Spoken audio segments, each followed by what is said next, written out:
पक्षों में हुआ था? दो पक्ष कौन कौन थे? कौरव और पांडव। किसकी सेना ज्यादा थी? किसकी? कौरवों की। कौरवों की सेना में ज्यादा लोग थे। कौरवों की सेना में शक्तिशाली लोग ज्यादा थे, जबकि पांडवों की सेना में शक्तिशाली लोग नहीं थे, केवल कृष्ण थे। इसका अर्थ समझ रहे हैं? जरूरी नहीं है कि आपके पास पावर हो, जरूरी नहीं है कि आपके पास शक्ति हो, जरूरी नहीं है कि आपके पास धन हो। जिसके पास भगवान की कृपा होती है वो भी विजय श्री को प्राप्त करता है। पावर वाले नहीं, कृपा वाले जीतते हैं। हाँ या ना? अर्जुन पर कृपा क्या थी? अर्जुन पर क्या थी? भगवान की कृपा। इसलिए भगवान ने अर्जुन का साथ क्यों दिया? पांडवों का, कौरवों का क्यों नहीं दिया? क्योंकि पांडवों के पलड़े पर धर्म था और कौरवों के पलड़े पर अधर्म था, और भगवान हमेशा धर्म का साथ देते हैं, अधर्म का साथ। इसलिए चाहिए आपको कि आप भी धर्म का साथ दें, अधर्म का नहीं। धर्म की राह पर चलें, क्योंकि भगवान जब भी साथी बनेंगे तो धर्म के साथी बनेंगे, अधर्म के नहीं। चलो अब कुछ सवाल आपसे पूछूंगा, उत्तर देने को तैयार रहिएगा। सवालों की झड़ी लगेगी। अब तैयार हैं? बताओ महाभारत क्यों हुआ? सवाल, महाभारत क्यों हुआ? क्या महाभारत को रोका जा सकता था? नहीं, तो क्यों हुआ? उत्तर दो। महाभारत क्यों हुआ? सबसे सवाल करूंगा, अपना अपना उत्तर रेडी रखिएगा। पहले ये भैया बताएंगे महाभारत क्यों हुआ, किसकी गलती से हुआ? कौरवों की गलती। क्या गलती थी?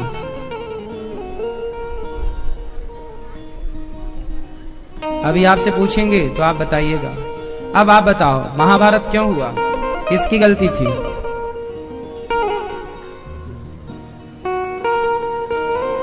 ये भैया बताएंगे महाभारत क्यों हुआ बेटा? हाँ? भीष्म पितामह की क्या गलती थी? ठीक है, किसकी गलती से महाभारत हुआ? हाँ? धृतराष्ट्र की गलती। ठीक है, किसकी गलती थी? बैठे बैठे। द्रौपदी की। किसकी गलती थी? क्या गलती थी द्रौपदी की? क्या गलती, किसकी गलती से महाभारत हुई? भैया बताएंगे। द्रौपदी। आप बताओ। द्रौपदी की गलती। द्रौपदी की गलती तो थी, मैं मानता हूं, पर इतनी बड़ी गलती नहीं थी कि भरी सभा में उस गलती के कारण उसके कपड़े उतारे जाएं। मैंने आपको कुछ गलत बोल दिया तो क्या भरी सभा में आप हमें निर्वस्त्र करेंगे? ये तो बदला नहीं था भाई। उसने बोला था, तुम भी बोल देते। द्रौपदी ने बोला ना, अंधों के अंधे होते हैं, तो दुर्योधन तुम भी कुछ बोल देते। पर इसका मतलब ये थोड़ी कि आप एक नारी के कपड़े उतारेंगे भरी सभा में। इसलिए द्रौपदी की गलती तो थी, पर इस गलती से महाभारत नहीं, पूर्ण रूप से गलती महाभारत की, द्रौपदी की। अभी मैं आपको समझाऊंगा, पहले मैं सबसे पूछ लूं। चलो बताओ किसकी गलती?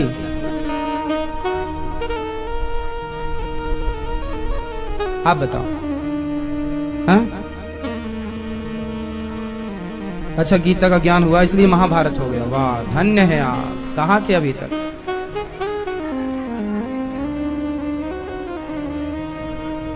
आप बताओ महाभारत क्यों हुआ? जो हम प्रश्न पूछ रहे हैं आप उसके अपोजिट उत्तर दे रहे हैं। प्रश्न है कि महाभारत क्यों हुआ? क्यों हुआ? क्यों हुआ महाभारत?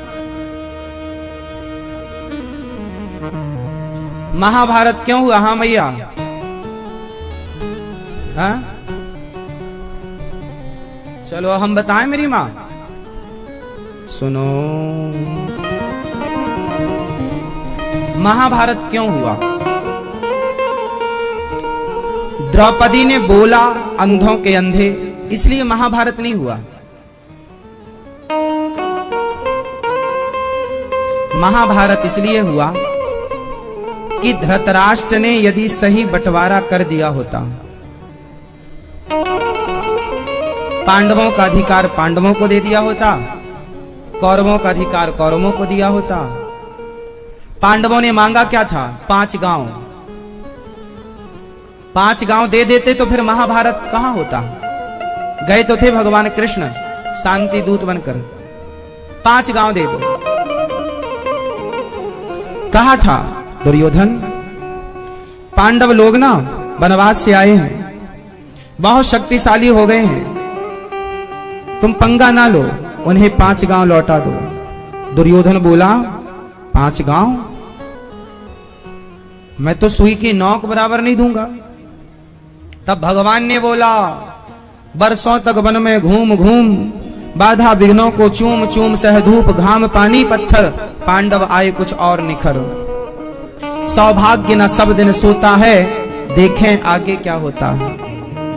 मैत्री की राह बताने को, सबको सुमार्ग पर लाने को, दुर्योधन को समझाने को, भीषण विध्वंस बचाने को भगवान हस्तिनापुर आए और पांडवों का संदेशा लाए। 2 न्याय अगर तो आधा दो, भगवान ने कहा भरी सभा में कि 2 न्याय,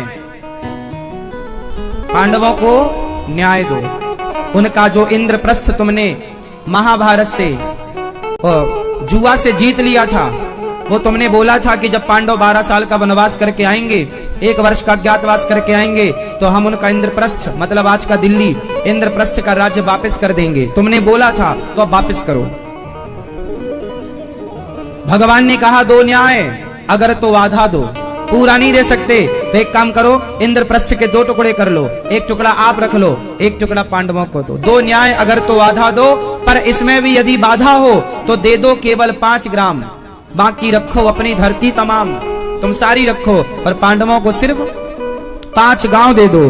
पर दुर्योधन वह भी दे न सका, आशीष समाज का ले न सका। जब नाश मनुज पर छाता है, पहले विवेक मर जाता है। जब नाश मनुज पर छाता है तो पहले विवेक, विनाश काले विपरीत बुद्धि। तो महाभारत क्यों हुआ? यदि सही बंटवारा धृतराष्ट्र ने किया होता, क्योंकि राजा कौन थे? राजा कौन है? तो न्याय कौन करेगा? राजा करे। और राजा का न्याय क्या था कि आपने ही बोला था कि तुम पांडव 12 साल का वनवास 1 वर्ष का ज्ञातवास करके आओ, हम तुम्हारा जुए में जीता हुआ सारा राज्य देंगे। तो क्यों नहीं दिया? देना था। यदि देते तो महाभारत नहीं होता।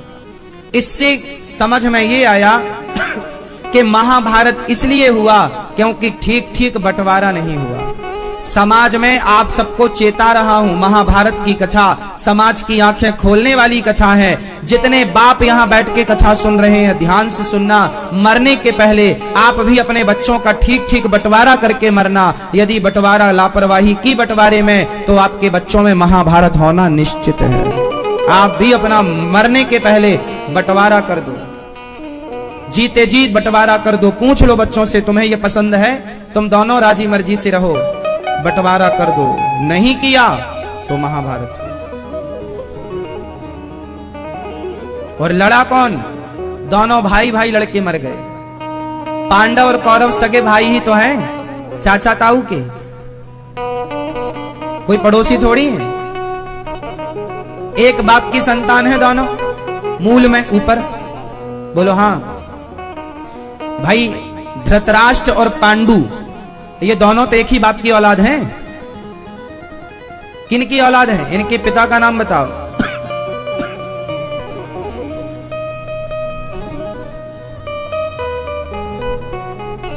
व्यास जी, वेद व्यास जी। वेद व्यास जी इन दोनों के पिता हैं।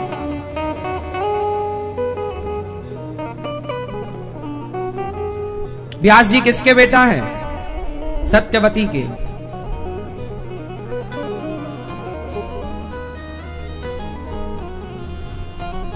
महर्षि पराशर से उत्पन्न हुए हैं।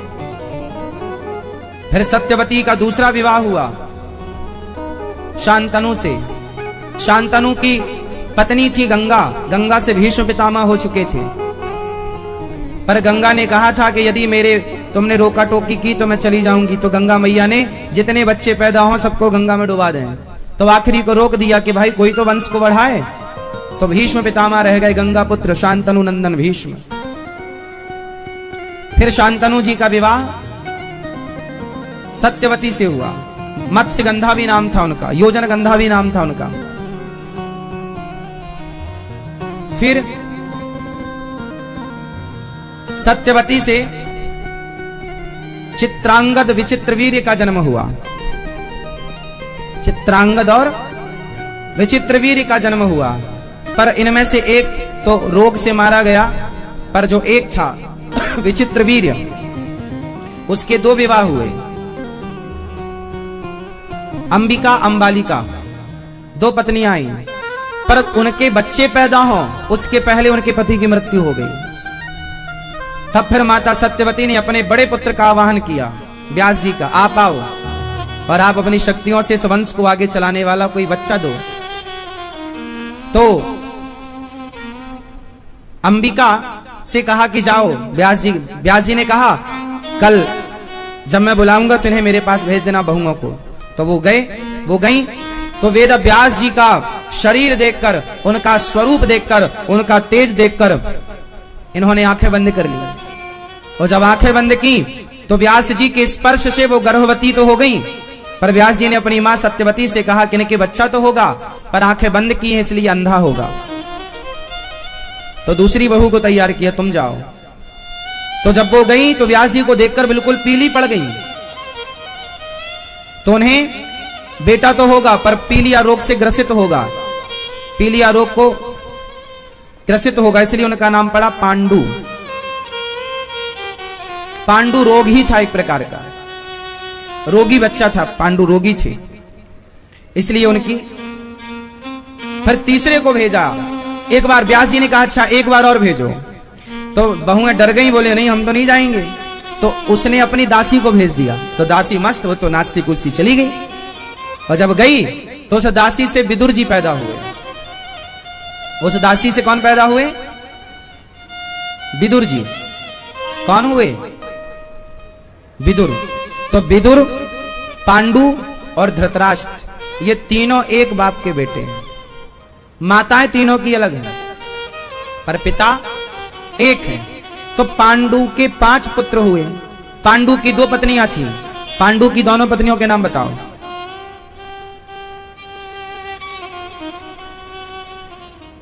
कुंती और माद्री। मांडवी नहीं, मांडवी तो भरत जी की पत्नी है। माद्री, कुंती और माता माद्री। कुंती के कितने बेटे हुए? तीनों के नाम। और माद्री के कितने बेटे हुए? दोनों के नाम, नकुल और सहदेव। ये हो गए 5 पांडव। पांडु के पांडव, पांडु के पांडव, पांडु के पांडव। और धृतराष्ट्र के, धृतराष्ट्र की पत्नी का नाम बताओ। गांधारी। गांधारी के 100 बेटे हुए। 100 बेटे नहीं हुए, मांस का लोथरा हुआ था। फिर व्यास जी ने उसके 100 टुकड़े किए। जो प्रोसेस आज डॉक्टर करते हैं ना, ये सब प्रैक्टिकल हमारे सनातन में हो चुका है। 100 घड़े बनाए, सब में एक एक टुकड़ा डाला, जमीन में रखा और उसकी सिकाई की। जैसे डॉक्टर आजकल स्त्री और पुरुष का मिश्रण ले लेते हैं और वो लेबोरेटरी में अपना सब कर लेते हैं, घड़े में बच्चा तैयार हो जाता है। ये सब प्रोसेस चल रहा है। साइंस इतना तरक्की कर गया, जो आज चल रहा कोई नया नहीं है, ये सब इसमें शोध हो चुका है पहले। तो ये जो 100 टुकड़े थे, एक टुकड़ा गांधारी का, उसे 100 भागों में डिवाइड किया व्यास जी ने, और फिर उसके 100 बच्चे पैदा हुए। तो सबसे बड़ा दुर्योधन है, सबसे पहले पैदा हुआ। पैदा होते ही गधे की तरह रहका, इसको मना किया कि ये अशुभ बच्चा है, मार दो इसे, फेंक दो। पर मोह, पुत्र मोह धृतराष्ट्र का रखा, वही नाश किया उसने। दुर्योधन, दुशासन। तो दुर्योधन और पांडव ये दोनों भाई हैं, चाचा और ताऊ के। तो भाई हैं, कोई दूसरों में युद्ध थोड़ी था। यदि सही बंटवारा नहीं होता तो ग्रह युद्ध होता है कि नहीं। इसलिए आपसे मेरी विनती है, मरने के पहले ठीक ठीक अपने बच्चों का बंटवारा करके मरिएगा।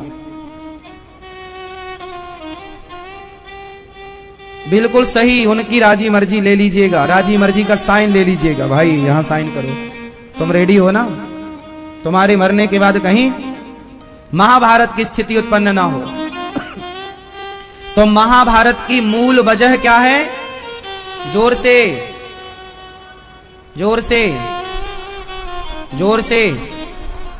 गलत बंटवारा, पक्षपात, पुत्र मोह।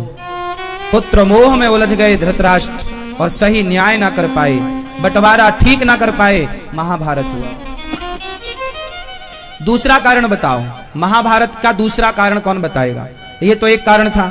एक कारण और आपने बताया कि द्रौपदी के द्वारा बोलना, ठीक है वो भी मानते हैं। तीसरा कारण बताओ,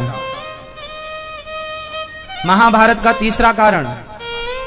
महाभारत का तीसरा कारण है भीष्म पितामह की चुप्पी। जब यहां अधर्म हो रहा था, द्रौपदी की साड़ी खिंच रही थी, तो क्यों नहीं पितामह ने बोला? यदि बोल देते, एक बाण लेकर दुशासन को मार ही देते, तो महाभारत ना होता। बोलो हां। तो जब अत्याचार हो समाज पर और आपके अंदर पावर हो, तो या तो उसे रोको या तो वहां बैठे तमाशा मत देखो।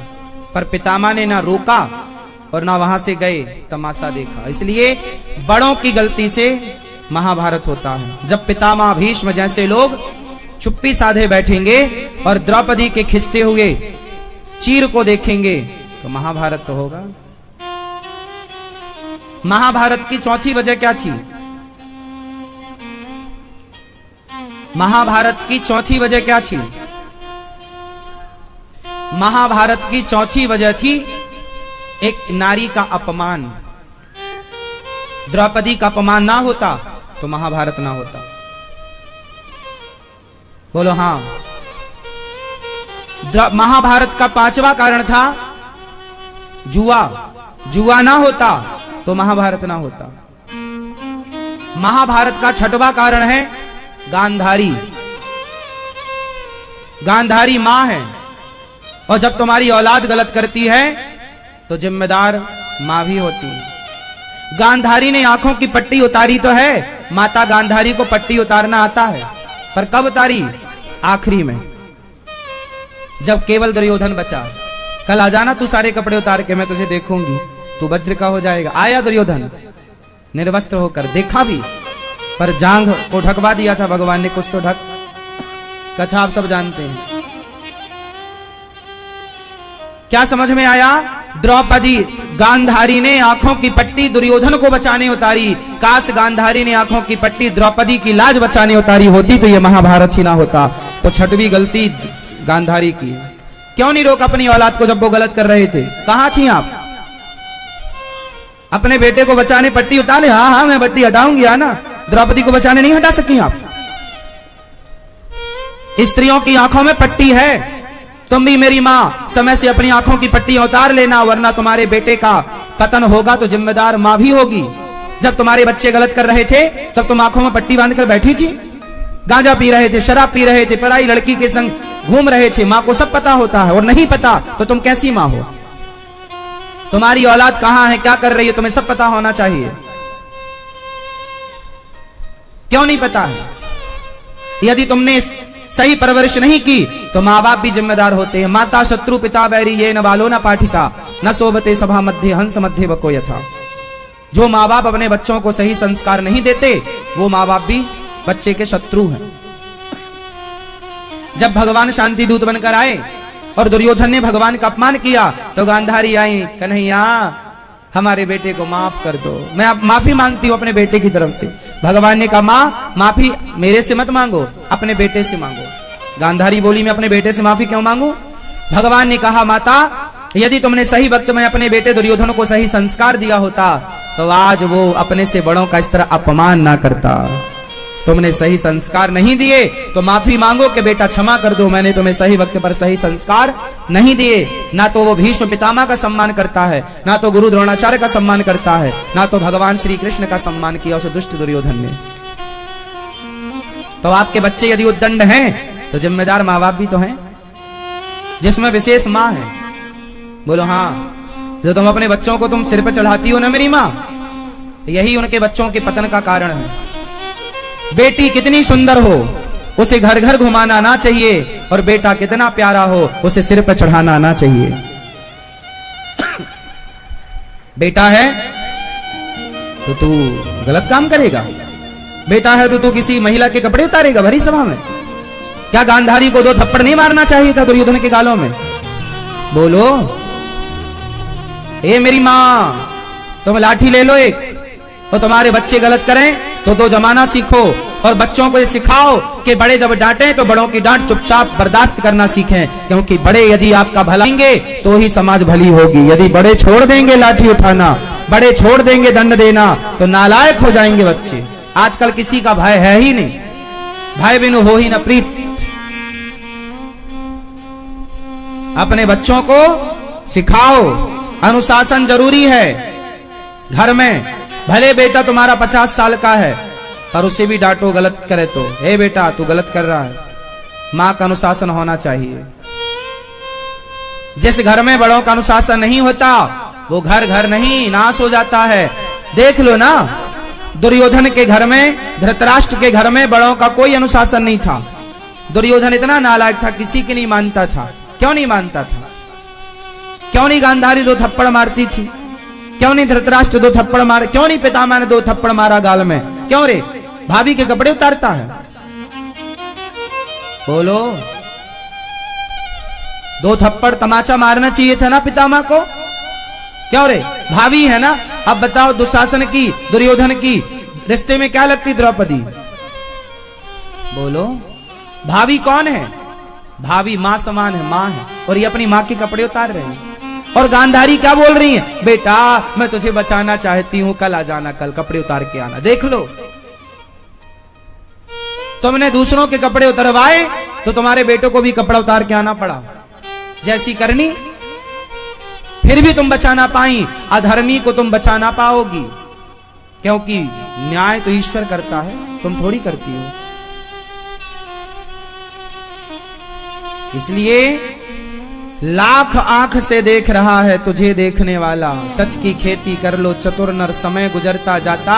महाभारत केवल पढ़ने, सुनने और देखने का विषय नहीं, महाभारत जीवन में उतारने का विषय है। जो गलतियां हुई हैं इतिहास में, वो गलतियां ना दोहराई जाएं। ये महाभारत से सबक लेना है।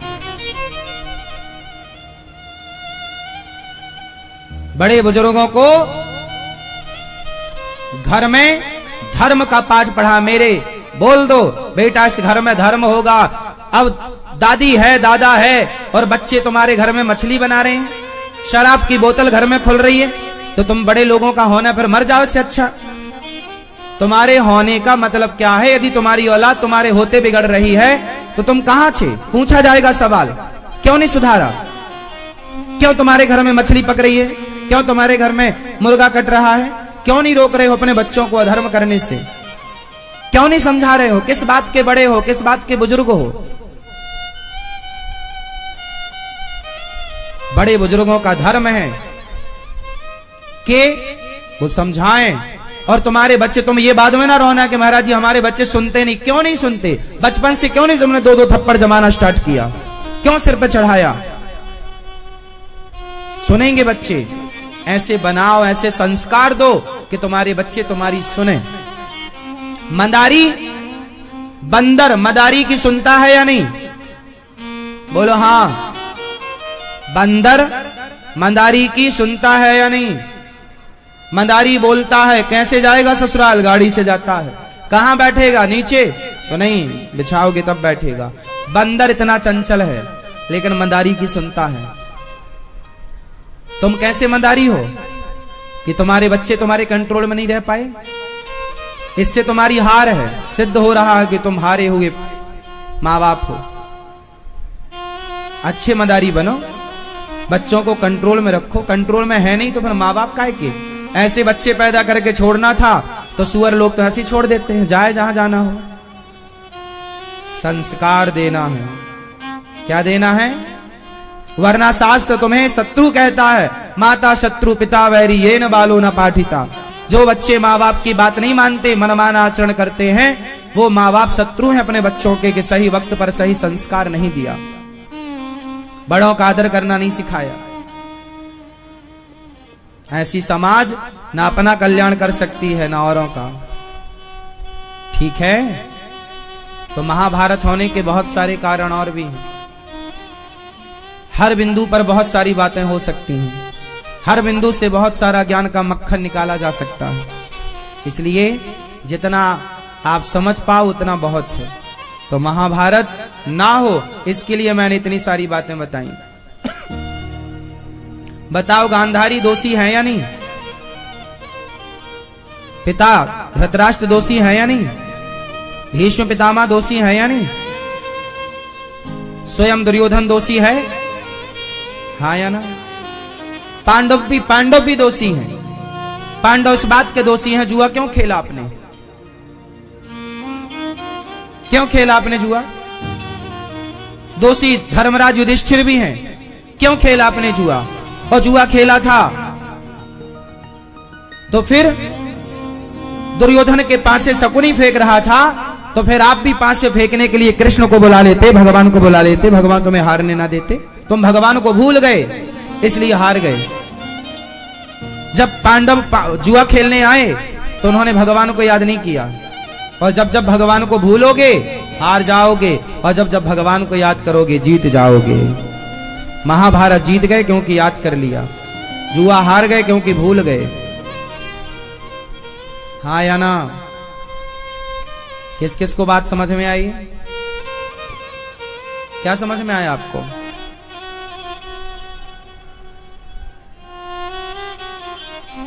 धर्म ना छूटे, बच्चों को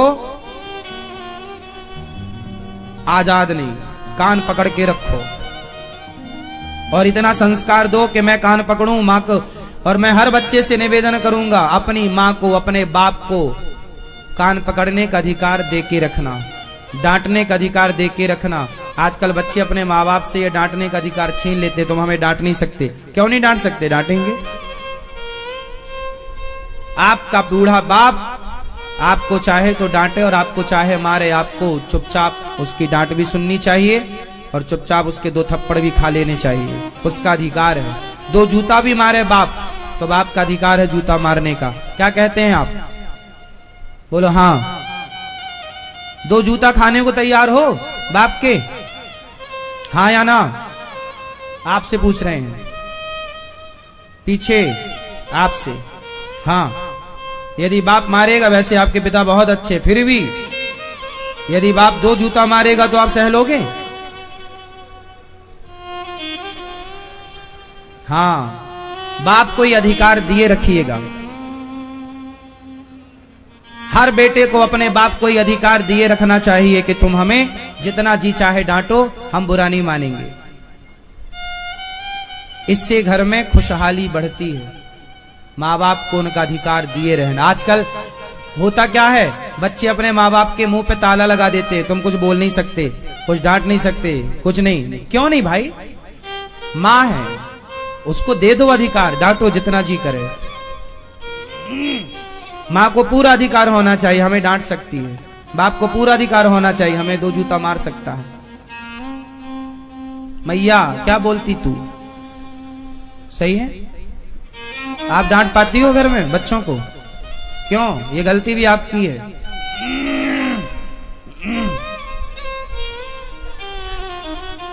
हाँ, आप लोग डरते हैं बच्चों से। फेल माँ बाप हैं आप, असफल। समय आप लोगों ने बनाया है, ऐसे समय का निर्माण भी आपने किया है। लोग कहते हैं ना महाराज जी अब का समय अलग है। ये अलग समय किसने बनाया है? आप लोगों ने बनाया है।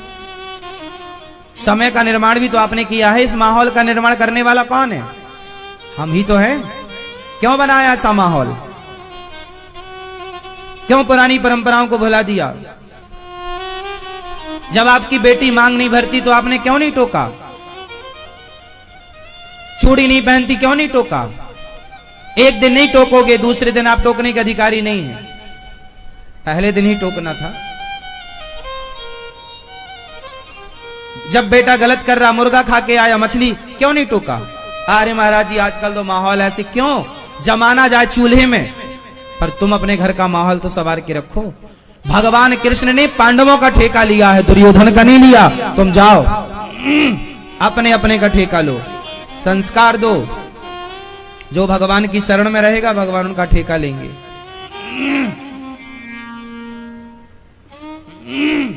बहुत सारा कचरा फैला दिया है लोगों ने, क्या क्या समझाएं।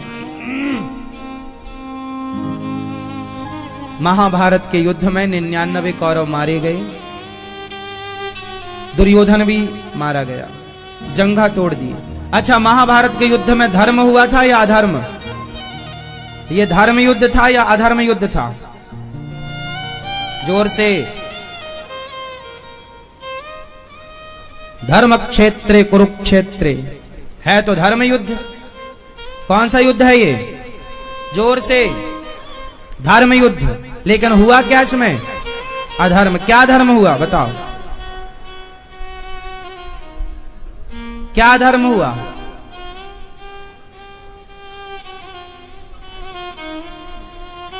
क्या धर्म हुआ महाभारत में? भाई ये शोर क्या हो रहा है? रोको इनको।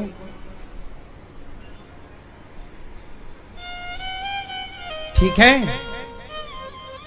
क्या धर्म हुआ महाभारत में? महाभारत का नियम था कि एक योद्धा से एक योद्धा युद्ध करेगा, रथ वाले से रथ वाला ही युद्ध करेगा, जमीन वाले से जमीन वाला ही युद्ध करेगा, और निहत्थे पर कोई भी प्रहार। ये नियम बनाया था किसने? भीष्म पितामह ने। पर इस नियम को तोड़ा किसने? किसने? किसने? कौरवों ने। कब तोड़ा? जब अभिमन्यु की मृत्यु हुई। अभिमन्यु की मृत्यु हुई, सारा नियम तोड़ दिया। एक योद्धा से 7 महारथियों ने युद्ध किया। निहत्था था फिर भी उस पर युद्ध किया, उससे युद्ध किया, और जब वो मर गया तो मरे हुए अभिमन्यु के सिर पर जयद्रथ ने लात मारा था। मुर्दे का अपमान। उस समय अभिमन्यु लगभग 18-19 वर्ष के थे, और गुरु द्रोणाचार्य उस समय लगभग 700 वर्ष के थे। दानवीर कर्ण उस समय लगभग 600 वर्ष के थे। इतनी आयु वाले लोग एक बच्चे को मार डाले। किससे मारा? अधर्म से। फिर भगवान ने कहा, अर्जुन अब चलो। इसलिए दुर्योधन को मारा, जांघ में गदा मारा, जबकि युद्ध का नियम था कि गदा जांघ में नहीं मारते। तो भीम भैया ने गदा जांघ में मारा। क्यों मारा? यह अधर्म था। अधर्म था। क्यों किया अधर्म भीम ने? क्योंकि जब अधर्म दुर्योधन ने किया था, तो तुम जब अधर्म करोगे तो अधर्मी को अधर्म से मार देना ही धर्म। तुमने धर्म का पालन किया होता तो तुम्हारे लिए भी होता, पर तुमने तो किया नहीं, तो हम तुम्हारे लिए क्यों करें? गुरु द्रोणाचार्य को अधर्म से मारा गया, झूठ फैलाया गया कि अश्वत्थामा मारा गया, जबकि मारा नहीं गया था। क्यों? क्योंकि गुरु द्रोणाचार्य ने अधर्म किया था। क्या धर्म किया था? बोलो। गुरु द्रोणाचार्य ब्राह्मण थे, और ब्राह्मण का धर्म युद्ध करना नहीं है।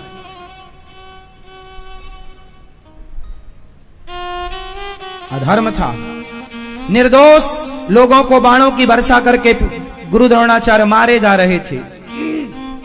अभिमन्यु की मृत्यु हुई, तब चक्रव्यूह की रचना इन्होंने ही की थी।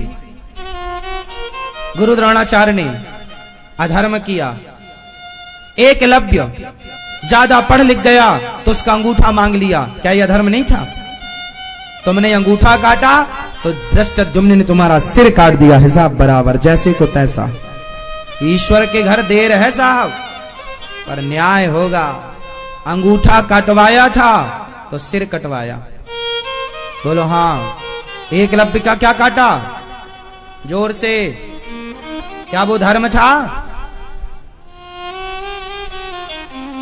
तो फिर सिर कटवाओ, हिसाब तो होगा। ईश्वर के घर में न्याय है साहब, देर से होगा, पर जैसे को अधर्मी को अधर्म से और धर्मी को धर्म से, जैसे मानेगा बच्चू वैसे मान। इसलिए बाबा बच के रहना रे बाबा, कर लो पंचायत।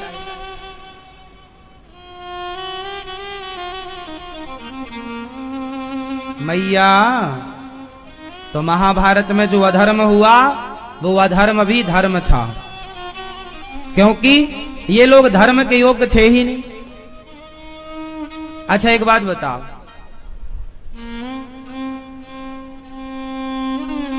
कर्ण को जब वो रथ के नीचे, रथ का पहिया उसका धस गया तो उतारने, रथ का पहिया उठाने उतरा तो अर्जुन से भगवान ने कहा मारो। अर्जुन ने कहा यह अधर्म है, इसको कैसे मार? भगवान ने कहा मार। क्यों? भगवान ने अर्जुन से अधर्म क्यों कराया? क्योंकि कर्ण ने कौन सा धर्म किया था? भरी सभा में द्रौपदी की जब लाज लुट रही थी तो कहा था द्रौपदी तेरे तो 5 पति हैं, छठा मुझे बना ले, क्या बिगड़ जाएगा तेरा? जैसे 5 वैसे ही 6। बताओ क्या ये धर्म था ये कहना? बोलो। फिर भरी सभा में द्रौपदी की लाज लुट रही है, वो चिल्ला रही है बचाओ, क्या तुम्हें बचाना नहीं चाहिए था? क्या तुम्हें उसके साथ न्याय नहीं करना चाहिए था? फिर तुमने धर्म नहीं किया, तब तुम्हारे साथ कौन धर्म करेगा? भोगो। अधर्मी को अधर्म से मार देना ही धर्म है। बाली को मारा राम जी ने, छिपके मारा। लोग कहते छिपके क्यों मारा? अधर्मी था ना। अधर्मी को तो बस मारो, छिपके मारो, सामने से मारो, ऊपर से मारो, नीचे से बस मारो, मारो। अधर्मी को बस मारना धर्म है। इसने भाई की पत्नी के साथ दुराचार किया था, बाली ने, हाँ या ना? अधर्मी को मारना ही धर्म है। आतंकवादियों को मारना ही, बस ये कैसे मारो? सिर आगे से मारो, पीछे से मारो, चाहे इनके आगे गोली लगे या पीछे गोली लगे, बस ये मरे, क्योंकि अधर्मी को मारना ही धर्म है। बस ये न्याय है मेरे कृष्ण का, जैसे को तैसा। तुमने अन्याय किया तो हम तुम्हारे सामने न्याय ना करेंगे, नहीं, तुमको भी अन्याय से मारेंगे। क्या करेंगे मेरी मां? जैसे को मैया कहां चली न्याय करने? अच्छा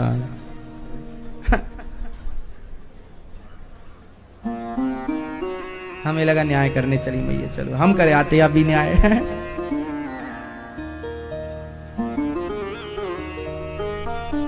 महाभारत का युद्ध, 99 कौरव मारे गए, दुर्योधन की जंगा टूट गई भीम भैया के प्रहार से गदा के, और द्रौपदी के 5 बेटों को अश्वत्थामा ने, गुरु द्रोणाचार्य पुत्र अश्वत्थामा ने सोते हुए बच्चों को मार दिया। ये लोग अधर्मी ही थे, सोते हुए को मार दिया। अश्वत्थामा को पकड़ने अर्जुन गए तो ब्रह्मास्त्र चलाया। अर्जुन ने भगवान से कहा कृष्ण कृष्ण महाबाहो भक्तानाम भयंकरा त्वमेको दह्यमानाना मपवर्गोऽसि संस्रते। हे प्रभु, अश्वत्थामा ने ब्रह्मास्त्र चलाया, रक्षा कीजिए। भगवान ने कहा तुम भी चलाया। दोनों ब्रह्मास्त्र शांत हो गए। अश्वत्थामा को पकड़कर लाकर द्रौपदी के सामने खड़ा किया। द्रौपदी के 5 बेटों को मारा ना अश्वत्थामा ने। भगवान ने, अर्जुन ने कहा लो द्रौपदी, यह हत्यारा तुम्हारे सामने, जो दंड देना चाहो दो। पर द्रौपदी ने कहा कहा क्या इसे मार देने से मेरे मरे हुए बच्चे जीवित हो जाएंगे? नहीं, इसलिए इसे छोड़ दो। द्रौपदी देखो कितनी न्याय प्रिय है। द्रौपदी के 5 बेटे मारे गए। प्रतिविंध्य, श्रुतसौम, श्रुतकर्मा, शतानीक और श्रुतसेन, ये 5 बेटे थे द्रौपदी के। 5 पांडवों का एक एक। द्रौपदी के पति कितने थे? जोर से। तो द्रौपदी के 5 पति थे। तो आज किसी स्त्री के 5 पति होंगे तो सही है कि गलत है? जोर से, जोर से। तो द्रौपदी के 5 सही और तुम्हारे 5 गलत, क्यों? क्यों? मैया बताएंगी क्यों। द्रौपदी के 5 पति सही और आज संसार में कोई स्त्री के 5 पति हो तो गलत, क्यों?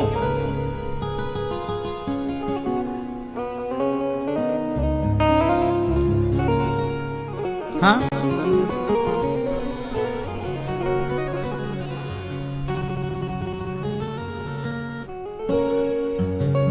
क्योंकि द्रौपदी योनिजा नहीं है। क्योंकि द्रौपदी योनिजा नहीं है। आप लोगों का जन्म मां की योनि से हुआ है, पर द्रौपदी का जन्म यज्ञ से हुआ है, अग्नि से हुआ है। वो मां की योनि से नहीं आई है, अयोनिजा है। जैसे माता सीता पृथ्वी से प्रकट हुई है, अयोनिजा है, योनि से नहीं आई है। बोलो हाँ, हम लोगों का जन्म योनि से होता, इसलिए हमें कहा जाता है मनुष्य योनि। हम योनि से आने वाले, इसलिए 84 लाख योनि कहा जाता है। मतलब ये सब योनि से जन्म लेते हैं, इसलिए योनिजा है। पर द्रौपदी कौन है? अग्नि से प्रकट है। तो अग्नि से प्रकट स्त्री और आप योनि से प्रकट स्त्री, तो आपकी तुलना उनसे पहली बात तो यहां नहीं हो सकती। दूसरा, द्रौपदी 5 कन्याओं में एक कन्या है। द्रौपदी के 5 पति थे, पर द्रौपदी के पास एक वरदान था कि जब वो एक पति से, अच्छा 5 के साथ एक साथ थोड़ी रहती थी द्रौपदी। लगभग 11 महीने कुछ दिन का समय था एक पति के पास। जब वो अर्जुन के पास होती थी तो वो भीम और युधिष्ठिर के पास नहीं होती थी। फिर वो अर्जुन की पत्नी, और जब वो अर्जुन के बाद जब वो भीम के पास जाती थी 11 महीने बाद या 12, जो भी उनका टाइम पीरियड था, तो वो कन्या हो जाती थी। 5 कन्याएं थी। जब वो एक पुरुष से दूसरे पुरुष के पास जाती थी तो वो क्या हो जाती थी? कन्या। वो कुंवारी हो जाती थी। 5 स्त्रियां ऐसी हैं जो जब चाहे अपने आप को कुंवारी कर लेती थी। कौन कौन? 5 कन्याएं कौन? 5 कन्याएं। पहली माता कुंती, हाँ या ना? इसलिए कुंती भी कुंवारे में कर्ण पैदा हो गए, तो फिर उनका तो सब बिगड़ गया नहीं। वो फिर अपने आप को कुंवारी कर लेती थी, फिर कुंवारी हो गई।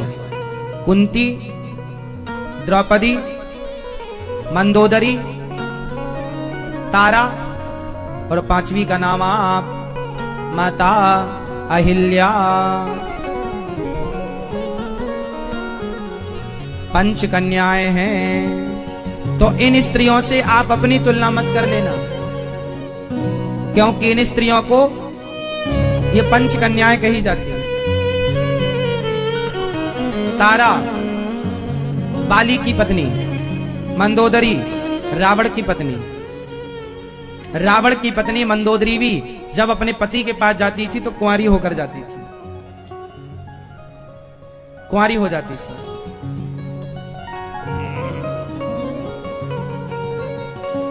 ऐसे ही मंदोदरी, ऐसे ही माता द्रौपदी के 5 पुत्र थे जो 5 पांडवों के थे। अश्वत्थामा ने 5 बच्चों की हत्या की और द्रौपदी के सामने अश्वत्थामा हत्यारा आया। द्रौपदी से कहा इसे छोड़, मार दो। द्रौपदी ने कहा क्या इसे मारने से मेरे मरे हुए बच्चे जीवित होंगे? मतलब द्रौपदी के अंदर इतनी ममता है, इतनी करुणा। क्यों है करुणा? क्योंकि माँ के अंदर तो करुणा होती ही है। माँ करुणा की प्रतिमूर्ति, इसलिए अपनी माँ जो करुणामयी है उनका आदर करो। तू कितनी अच्छी है, तो भगवान ने कहा ब्रह्मबंधुर्न हंतव्य आतताएव धारणः मयैवो भयमाम्नातं परिपायनुशासनम्।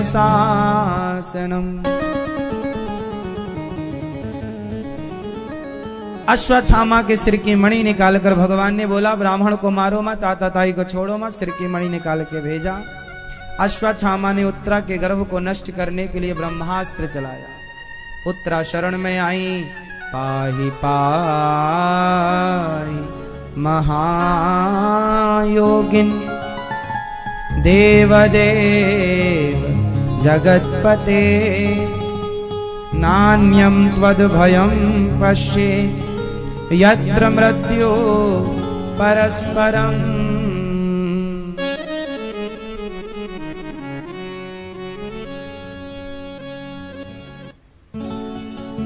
द्रौपदी उत्तरा माता उत्तरा के गर्भ को नष्ट करने के लिए अश्वत्थामा ने ब्रह्माजी, अभिमन्यु की पत्नी उत्तरा है, अभिमन्यु मारे गए, इनकी पत्नी गर्भवती थी, इन्हीं के बच्चे परीक्षित कहलाएंगे।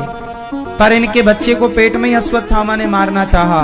उत्तरा दौड़ी दौड़ी कृष्ण की शरण में आई और भगवान से कहा हे प्रभु रक्षा करो। तब भगवान ने अंगूठे के बराबर रूप बनाया, उत्तरा के गर्भ में गए और ब्रह्मास्त्र को सुदर्शनास्त्र से खंडित किया और उत्तरा के गर्भ की भगवान ने रक्षा की।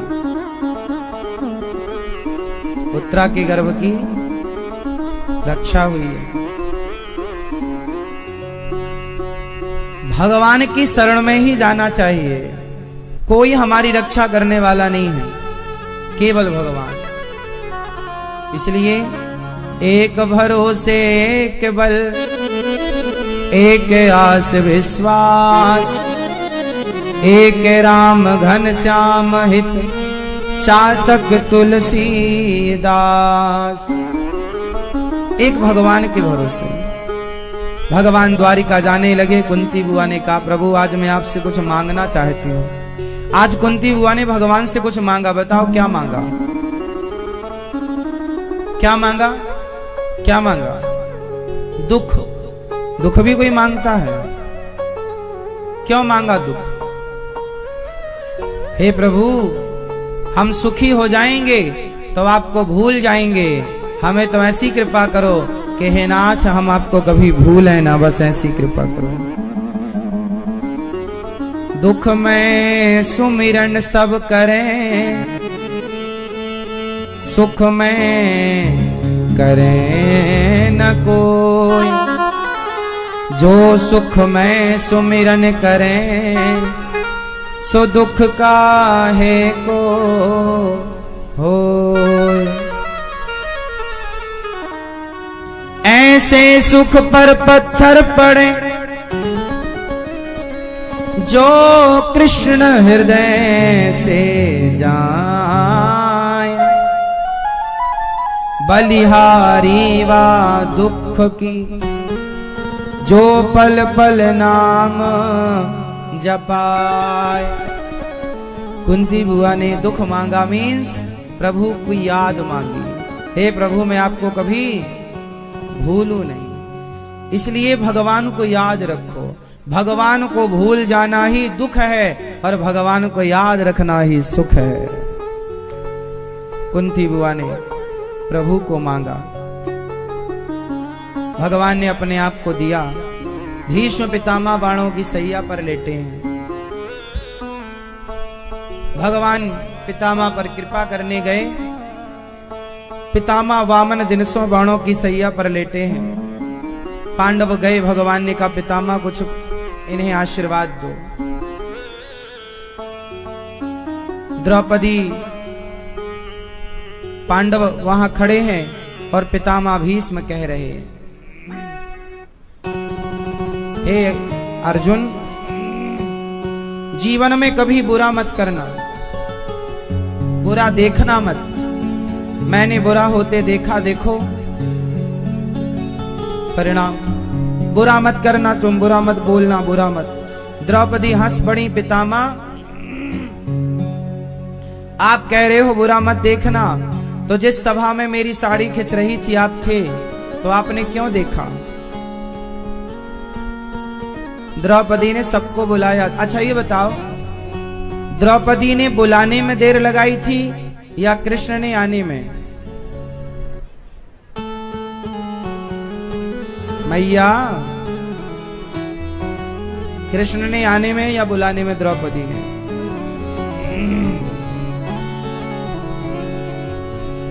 द्रौपदी ने देर लगाई, पहले बुलाया सबको। द्रौपदी ने सबको बुलाया, अर्जुनाओ, भीमाओ, गुरु द्रोणाचार्य सबको बुलाया, कोई नहीं आया। तब द्रौपदी ने कहा, कहाँ जा छिपे हो प्यारे कन्हैया,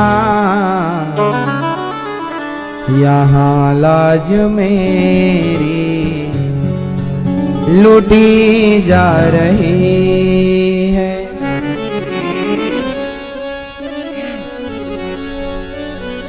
दुशासन के हाथों तेरी द्रौपदी की सभा बीच साड़ी खींची जा रही है। कहाँ जा छिपे हो? द्रौपदी ने पुकारा, कहाँ जा छिपे हो ओ प्यारे कन्हैया, ओ यहाँ लाज मेरी लुटी जा रही है। कहाँ जा छिपे हो? गुरु द्रोण बोलो, पितामह बोलो, तुमसे तुम्हारी बहू पूछती है। पांचों पति आज बैठे सभा में, ओ महलों की रानी लुटी जा रही है। कहाँ जा छिपे हो? है ना मेरी? हे गोविंद कहाँ चले गए? सबको बुलाया, आओ कन्हैया, आओ मुरारी, तुमको पुकारे ये बहना तुम्हारी। देखो जरा ये, देखो जरा ये हालत हमारी, ओ बहना तुम्हारी लुटी जा रही है। कहाँ जा छिपे हो? जब द्रौपदी ने पुकारा, बड़ी देर लगाई। द्रौपदी ने सबको बुलाया, आखिरी में बुलाया। भगवान ने कहा पहले सबको बुलाओ। जब कोई ना आया तब द्रौपदी ने कहा पकड़ लो हाथ बनवारी। हे गोविंद अब कहाँ चले गए? बचाओ गोविंद। हे गोविंद कहाँ हो? तुम्हारे ही भरोसे पर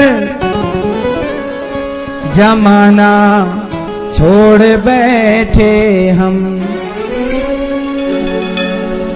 तुम्हारे ही भरोसे पर जमाना छोड़ बैठे हम। फंसी है भंवर में नैया, प्रभु अब डूब जाएगी। खेवैया आप बन जाओ, खेवैया आप बन जाओ, तो बेड़ा पार हो जाए। पकड़ लो हाथ बनवारी, तुम्हारे ही भरोसे पर जमाना छोड़ बैठे हैं। अब सबको छोड़ दिया, अब तो गोविंद सहारा तेरा है। नंदलाल सहारा तेरा है। तुम्हारे ही भरोसे पर जमाना छोड़ बैठे हम। जमाने की तरफ देखो, हमें कैसे बचाओगे। यदि हमें नहीं बचाओगे तो जमाने की तरफ देख लेना। लोग कहेंगे बुलाया तो था द्रौपदी ने, कहाँ आए, फिर तुम्हें कौन बुलाएगा। तुम आओगे कन्हैया तो जमाना तुम्हें बुलाएगा, वरना क्यों बुलाएगा। हे गोविंद अब आप आ जाओ। द्रौपदी की साड़ी तो आधी उतर गई।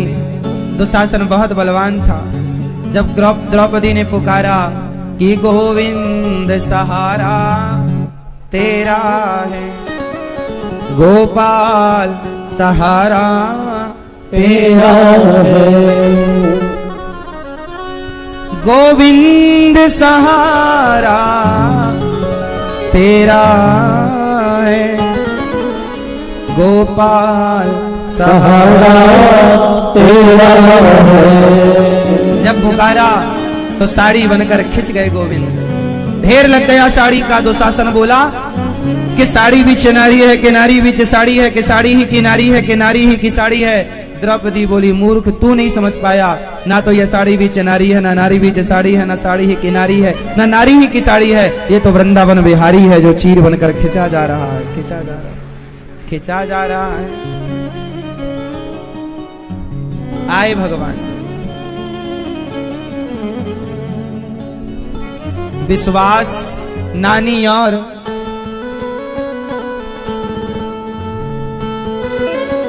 विश्वास नानी और द्रौपदी का रंग लाया, बहना का भाई बन खुद सावरा आया,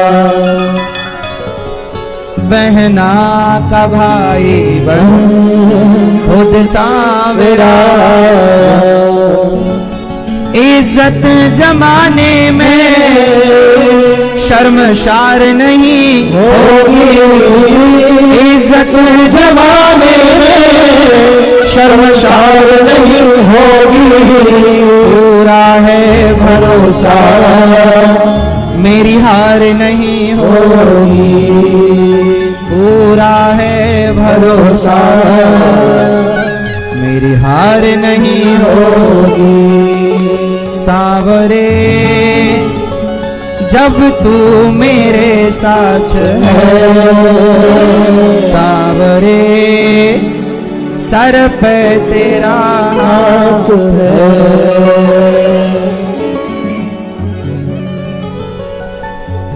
तो भगवान इज्जत भक्ति की शर्मसार नहीं होने देंगे। बस भरोसा भरोसा विश्वास विश्वास नानी और नानी मतलब नरसी जी की बेटी, मायरा भरने भगवान आए।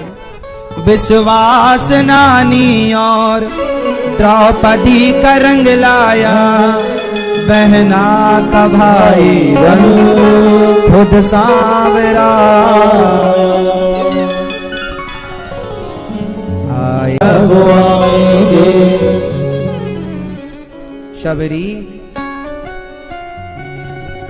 भगवान का इंतजार करने के लिए शबरी बनना पड़ेगा, पर विश्वास रखिएगा, तुम्हारा विश्वास रास्ता ना भटकेगा तो भगवान तुम्हारे विश्वास के रास्ते पर आएंगे जरूर। भगवान कभी रास्ता नहीं भटकते। प्रिय भक्तों, भीष्म पितामह बाणों की सैया पर लेटे। भगवान ने पितामह पर कृपा की। पितामह ने कहा, इति मति रूप कल्पिता वितृष्णा भगवती सात्वत पुंगवे विभूम्नि स्वसुखमुपगते क्वचिद् विहर्तुं प्रकृतिमुपेयुषि यद्भव प्रवाहः।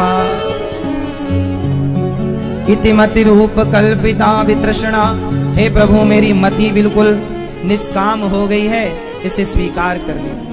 भीष्म पितामह ने अपनी बेटी का विवाह कृष्ण से कर दिया। बताओ, भीष्म पितामह की बेटी का नाम क्या था? आप बताओ। चश्मा वाले भैया,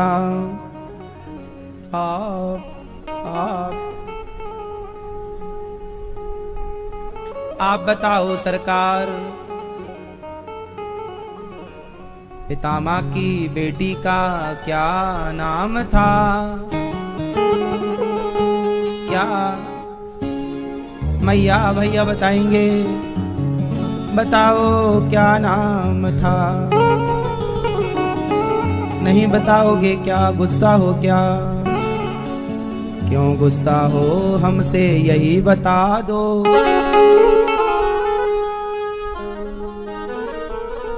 भीष्म पितामह ने कहा, मेरी बेटी से विवाह कर लो।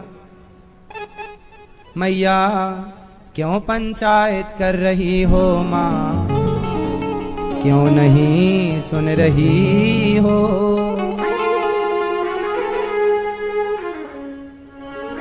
पितामह की बेटी का नाम था बुद्धि। आप सबकी बेटी भी है एक बुद्धि। क्या है? बुद्धि। तो अपनी बुद्धि स्त्री है कि पुरुष है? ना? स्त्री है। तो आपकी बेटी कौन हुई? आप सबके पास एक बेटी है, लड़की स्त्री हो पुरुष हो, सबके पास एक स्त्री है। नाम है उस बेटी का बुद्धि। तो बेटी है तो ब्याह करोगे कि नहीं? तो बताओ, बुद्धि का ब्याह किससे करोगे आप?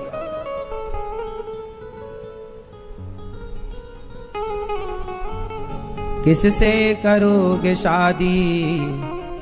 हमको बता भी दो।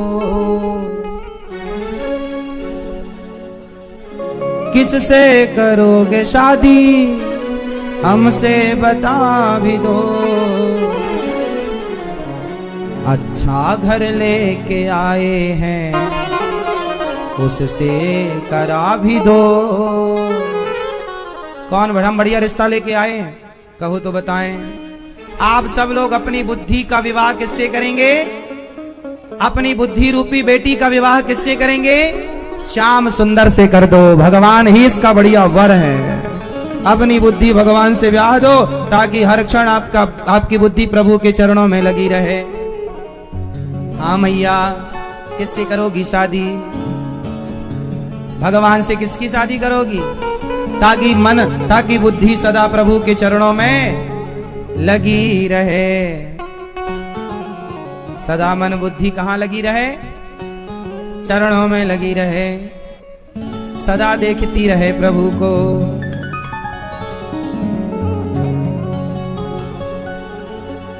समझे कि नहीं मैया? पंचायती नजर हटी कि पंचायत शुरू हुई। हाँ।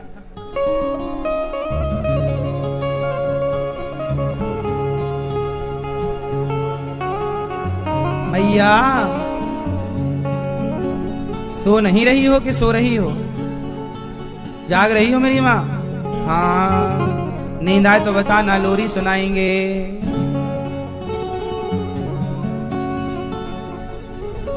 तो आप सब अपनी अपनी बुद्धि कहां लगाओगे? भगवान के चरणों में। ब्याह कर देना आज अपनी बुद्धि का। रिश्ता सही लाए हैं हम? सही रिश्ता है ना आपकी बुद्धि के लिए? ठीक कर दो। पितामह पर कृपा हुई, भगवान द्वारिका गए। द्वारिका में भगवान का स्वागत सम्मान हुआ। धृतराष्ट्र गांधारी को वन भेजा। वन, इनका विदुर जी ने खूब ज्ञान दिया इन्हें।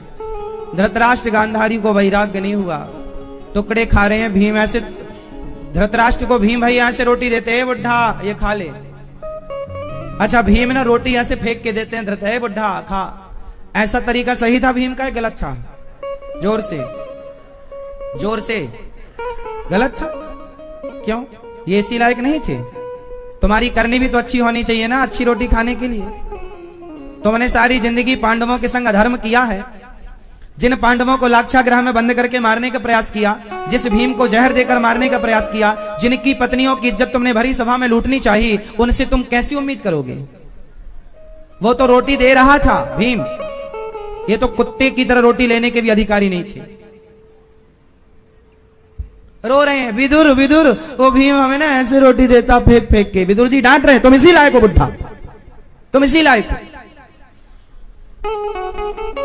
भीम ऐसे ही बदला लेते हैं। ये वही धृतराष्ट्र हैं जो भीम को गले लगाने के बहाने बुलाए, जा तुझे गले लगाऊं, दबा दिया। वो तो भगवान ने पुतला पकड़ा दिया था। अब इन्हें बताओ कैसी रोटी खिलाएं? बताओ। सम्मान की रोटी खाने के लिए ना साहब अच्छे काम करने पड़ते हैं। तुम काम करो घटिया और चाहो व्यवहार बढ़िया, ऐसा ना होगा। जैसे को, और यही न्याय।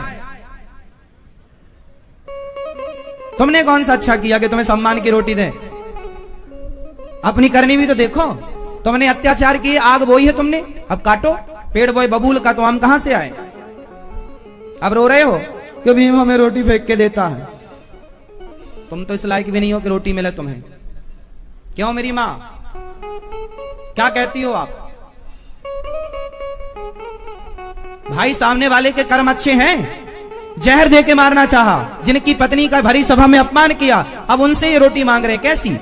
तुम तो मर जाओ डूब के चुल्लू भर पानी में। मर भी नहीं रहे, सब मर गए, ये बुढ़ा बुढ़ी नहीं मरे। पापी को जल्दी मौत नहीं आती, याद रखिएगा। जो अपनी आंखों के सामने अपना सर्वनाश देखता है वो सबसे बड़ा पापी होता है। अपने 100 बच्चों को मरता हुआ धृतराष्ट्र ने अपनी आंखों के सामने, अंधा मतलब देखा तो यही ना बोला जाएगा, देखा। ये सर्वनाश नहीं तो क्या है? और ये सब सर्वनाश का मूल कौन है? यही।